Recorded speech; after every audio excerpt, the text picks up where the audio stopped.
नमस्कार, मैं हूं ब्रिज द्विवेदी। एग्रीमीटर में आप सभी का स्वागत है। आज के एग्रीमीटर में हम ग्वार और सनफ्लावर ऑयल के बाजार पर चर्चा करेंगे। साथ ही किन खरीफ फसलों की एमएसपी में बढ़ोतरी की गई है उस पर भी बातचीत की जाएगी, उस पर भी विस्तार से चर्चा की जाएगी। आज हमारे साथ बातचीत करने के लिए जुड़ रहे खास मेहमान कुंवर जी ग्रुप के डायरेक्टर और head of research Ravi Devra ji. Ravi sir नमस्कार, स्वागत है आपका द बोनस में। नमस्कार सर। सर ग्वार से बातचीत करना शुरू करते हैं आज के इस शो में। सबसे पहले आंकड़ों पर नजर डालें तो राजस्थान में ग्वार उत्पादन का जो अनुमान था उसमें बढ़ोतरी हो गई है। सर इसका ग्वार सीड और ग्वार गम के प्राइजेस पर क्या इम्पैक्ट पड़ेगा? डेफिनेटली मीन्स के गुआर में वैसे देखे तो वोलेटिलिटी काफी रहते हैं। पर्टिकुलर जो एस्टिमेट है एंड पर्टिकुलर जो एक्चुअल क्रॉप आता है उसमें बड़ा डेविएशन है। एंड हालांकि जो उत्पादन के बढ़ोतरी के एक्सपेक्टेशंस है, वैसे भी प्राइसेस नर्वस चल रहे थे, एक रेंज में थे। और ये न्यूज के बाद लगातार प्राइसेस अंडर प्रेशर रहे, 2 दिन से लगातार यहाँ पे प्रॉफिट बुकिंग आता हुआ दिखा है। तो आई थिंक यही रीजन है कि यहाँ से प्राइसेस में थोड़ा इशू हुआ है। हालांकि मीन्स के अभी ना तो कोई इतना सोइंग के डेटा है क्योंकि पूरी सीजन खत्म हुई है। एंड ये जो उत्पादन आया है फरवरी से लेके मई में, जो वेरिएशन है, बड़ा वेरिएशन, आई थिंक 20% का वेरिएशन एक ज्यादा ही मानना चाहिए। एंड अगर इतना ही क्रॉप आ जाता है तो मेरे हिसाब से यहाँ पे जो अपसाइड पे सस्टेन होना मुश्किल होगा। बट मुझे नहीं लग रहा है कि मीन्स के करीबन 19 का जो एक्सपेक्टेशन है उस हिसाब से यहाँ पे इतना सोइंग में फार्मर्स का इंटरेस्ट होगा। जब दूसरी कमोडिटीज है वो अपने एक हाई पे, लाइक सोयाबीन देखे, लाइक सरसों देखे, जो भी कमोडिटीज का नाम ले, काफी कमोडिटीज है अपने इतने दिनों के हाई पे। तो मुझे लग रहा है कि यहाँ पे थोड़ा डाइवर्जन होगा। एंड राजस्थान की बात करें तो यहाँ पे डाइवर्जन ऑलवेज काफी मीन्स के कॉमन चीज है। तो इस हिसाब से मुझे नहीं लग रहा है कि ये उत्पादन के आंकड़े पहुंच पाएंगे।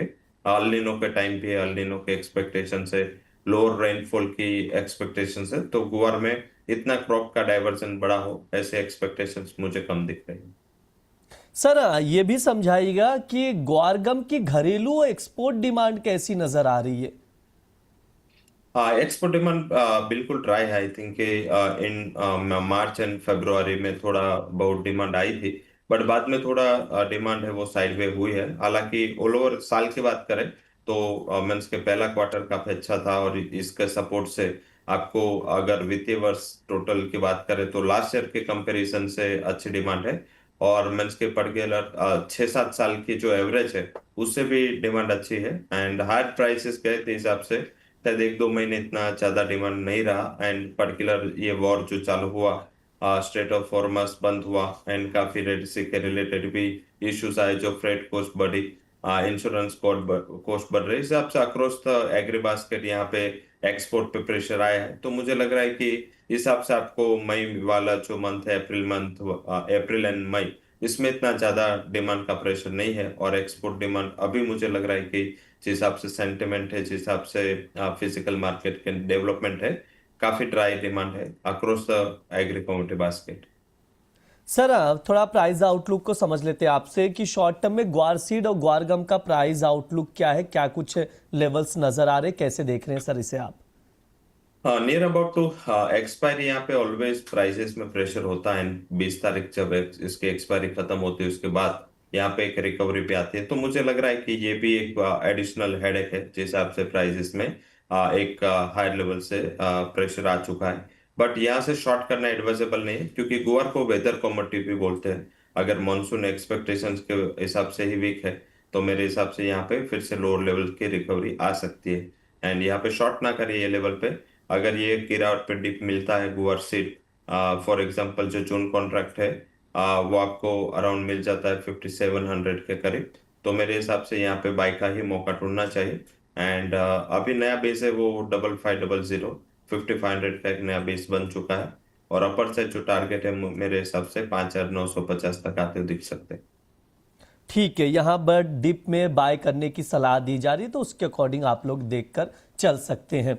ये हो गई ग्वार की बातचीत। अब बातचीत आगे बढ़ाते हैं, सनफ्लावर ऑयल पर भी चर्चा कर लेते हैं। सर अगर आंकड़ों पर नजर डालें तो सनफ्लावर ऑयल का इंपोर्ट 21 महीने की ऊंचाई स्तर पर पहुंच गया है।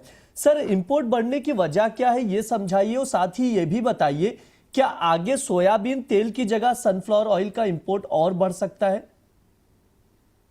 जब से एक तो रीजन क्लियर है। रीजन है कि मीन्स की गवर्नमेंट ने भी निर्देश दिए हैं एंड इस हिसाब से इंडस्ट्री भी काफी वेल प्रिपेयर हो रही है। क्योंकि अभी जो मेजर इश्यू चल रहा है अक्रॉस द ग्लोब वो सप्लाई को लेके है। जब भी मीन्स के डिमांड का पीक होता है हमने सप्लाई में थोड़े कंसर्न आते हुए दिखे, तो इस हिसाब से इंडस्ट्री वेल प्रिपेयर हो रही है। एंड ये सिर्फ मीन्स के ये सनफ्लावर ऑयल है या मीन्स के सिर्फ ये सन मीन्स के सन ऑयल है या सिर्फ इसमें सोया ऑयल है, ये नहीं। अक्रॉस द बास्केट मीन्स के अगर आप रिसेंट डेटा देखें तो उसमें 13% का हायर इंपोर्ट इंडिया में वेजिटेबल ऑयल्स का हुआ है। सबसे ज्यादा contribution palm oil and sunflower oil ने इसमें लिया है। पाम ऑयल है 2.74 मिलियन टन के सामने 3.97 मिलियन टन आया। सनफ्लावर भी बात करें तो आई थिंक यहाँ भी एक सिग्निफिकेंट अपसाइड थी। ईयर ऑन ईयर बेस पे शायद इतना आपको ज्यादा बढ़त ना दिखे एवरेज से, बट सिग्निफिकेंट इंपोर्ट हुआ है। एंड लगातार देखे तो ये इंपोर्ट इंडिया में बढ़ रहा है। उसका रीजन भी यही है कि मीन्स के हमें आगे जाके हमारी जो स्टॉक पाइल बहुत कम हो चुकी थी, इंडिया की जो एडिबल ऑयल की स्टॉक पाइल है वो 1.3 1.2 मीन्स के सर्टेन टाइम के लो के आसपास ये स्टॉक पाइल थी, वो एक ही महीने में बढ़ के 2.2 मिलियन टन हो गई है। मीन्स के हमारे टोटल डिमांड का काफी सिग्निफिकेंट मीन्स के जो गैप था वो फुलफिल हो चुका है। तो मेरे हिसाब से अच्छा है कि राइट टाइम पे एडिबल ऑयल का इंपोर्ट बढ़ा, including CPO and sunflower oil, जिससे शायद आगे जाके जो सप्लाई रिलेटेड दिक्कत है वो हमें फेस ना करनी पड़े। ठीक है, ये सर की राय निकल कर आ रही है। बातचीत आगे बढ़ाते हैं। सर, सरकार ने खरीफ बुआई शुरू होने से पहले ही देखा जाए तो 14 खरीफ फसलों की एमएसपी में बढ़ोतरी कर दी है। खरीफ फसलों की एमएसपी में बढ़ोतरी का सर हाजिर बाजार में कीमतों पर क्या असर पड़ेगा? जब से कोरिलेटेड ही है। सनफ्लावर की जो एमएसपी परसेंटेज में बढ़ी है वो हाईएस्ट है, 622 पर क्विंटल इसकी एमएसपी बढ़ी है। एंड पर्टिकुलर ये अच्छा सिग्निफिकेंट है। उसके अलावा बात करें तो जितने भी मीन्स के मार्केट प्राइस जितने भी बढ़े हैं उसमें सब में एक अच्छी एमएसपी की बढ़त है। आई थिंक ज्वार की बात करें, हालांकि एक छोटी कमोडिटी है। साथ में बात करें सनफ्लावर जिसमें आपको 8% से ज्यादा की एमएसपी के इंक्रीज दिख रहे हैं।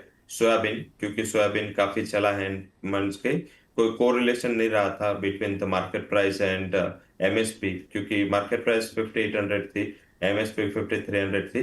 तो मुझे लग रहा है कि एडिबल ऑयल के जो प्राइसेस बढ़े अक्रॉस द ग्लोब, इस हिसाब से गवर्नमेंट ने राइट टाइम पे एमएसपी की मीन्स के डिसाइड की है।